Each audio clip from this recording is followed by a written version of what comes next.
Assalamualaikum warahmatullahi wabarakatuh. Halo, bertemu lagi dengan saya, Elwin Alivia, pada video pembelajaran kali ini. Sebelumnya, bagaimana nih kabar kalian? Semoga selalu sehat, ceria, dan yang pasti tetap semangat dalam mengikuti pembelajaran pada hari ini. Sebelum masuk ke materi, alangkah lebih baiknya kita berdoa terlebih dahulu. Berdoa menurut keyakinan masing-masing, dimulai. Berdoa selesai. Pada pertemuan sebelumnya, kita sudah mempelajari ide-ide pokok dan penyebab kelucuan dari teks anekdot. Nah, pada kesempatan kali ini kita akan belajar terkait KD 4.5, yaitu mengonstruksi makna yang tersirat dari teks anekdot dengan tujuan pembelajaran. Yang pertama yaitu membandingkan anekdot dengan humor. Yang kedua, menganalisis kritik yang disampaikan secara tersirat dalam teks anekdot. Yang ketiga yaitu menyimpulkan makna yang tersirat dari teks anekdot. Ya udah, langsung saja. Yuk kita simak teks anekdot yang berjudul Dosen yang juga menjadi pejabat dan cerita humor yang berjudul Surat Cinta Tukang Buah dan Tukang Sayur.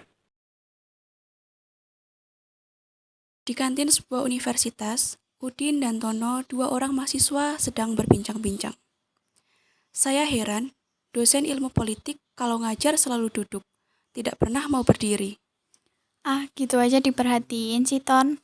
Ya, Udin tahu nggak sebabnya? Barangkali aja capek atau kakinya nggak kuat berdiri. Bukan itu sebabnya, Din. Sebab dia juga seorang pejabat.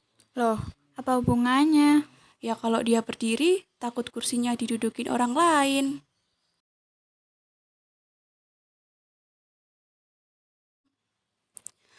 Wajahmu memang manggis. Pribadimu juga melankolis. Tapi hatiku nanas karena cemburu ini. Sirsak nafasku, pokoknya anggur lebur.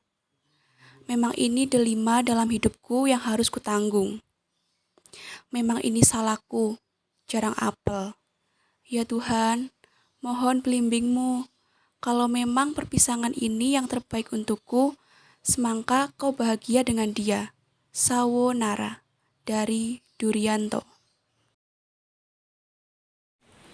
Nah, setelah kita menyimak teks anekdot dan cerita humor, mari kita bandingkan kedua teks tersebut. Kita akan membandingkan kedua teks tersebut melalui 4 aspek. Yang pertama yaitu ide cerita. Yang kedua, isi. Yang ketiga, fungsi komunikasi. Dan yang keempat yaitu makna yang tersirat. Untuk aspek yang pertama, ide cerita. Ide cerita dari teks anekdot yaitu peristiwa nyata, karena cerita ini ada di realita kehidupan sehari-hari yang menyangkut tokoh publik.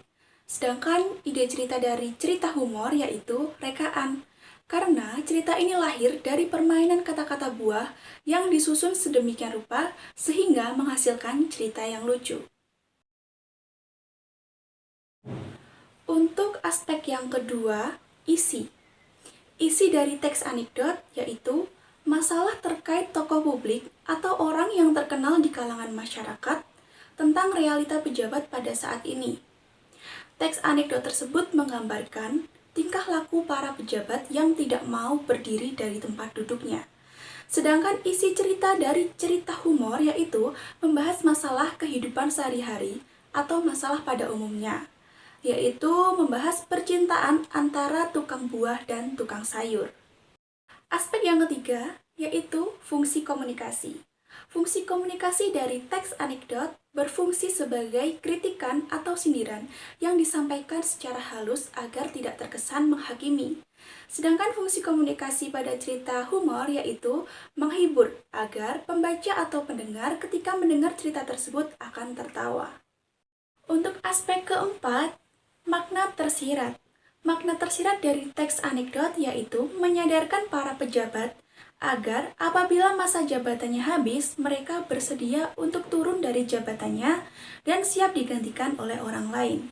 Sedangkan makna tersirat dari cerita humor yaitu tidak ada makna atau pesan tersirat yang disampaikan. Membandingkan dua teks tersebut, kita dapat mengetahui bahwa anekdot merupakan cerita nyata yang membahas masalah terkait tokoh publik yang di dalamnya berisi kritikan atau sindiran yang disampaikan secara halus. Sedangkan humor adalah cerita rekaan tentang masalah sehari-hari yang berfungsi untuk menghibur. Untuk tujuan pembelajaran yang kedua, yaitu menganalisis kritik yang disampaikan secara tersirat dalam anekdot. Nah, agar kita mengetahui kritik yang disampaikan secara tersirat dari anekdot tersebut, kita dapat mencari kata, frasa, klausa, atau kalimat yang memiliki makna idiom. Nah, mari kita simak teks anekdot berikut ini. Dari anekdot tersebut, kita dapat menemukan kata kursi, di mana kata kursi tersebut memiliki makna idiom yaitu jabatan.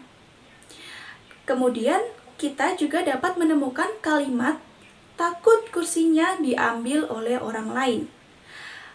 Kalimat tersebut memiliki makna idiom yaitu takut jabatannya direbut oleh orang lain. Nah, untuk tujuan pembelajaran yang ketiga yaitu menyimpulkan makna tersirat dari teks anekdot. Mari kita simpulkan makna tersirat tersebut. Dalam teks anekdot tadi, kritik yang disampaikan itu ditujukan kepada para pejabat yang takut dan tidak mau turun dari jabatannya. Selain menyindir para pejabat, teks anekdot juga memiliki tujuan untuk menyadarkan para pejabat bahwa jabatan itu pasti ada masanya.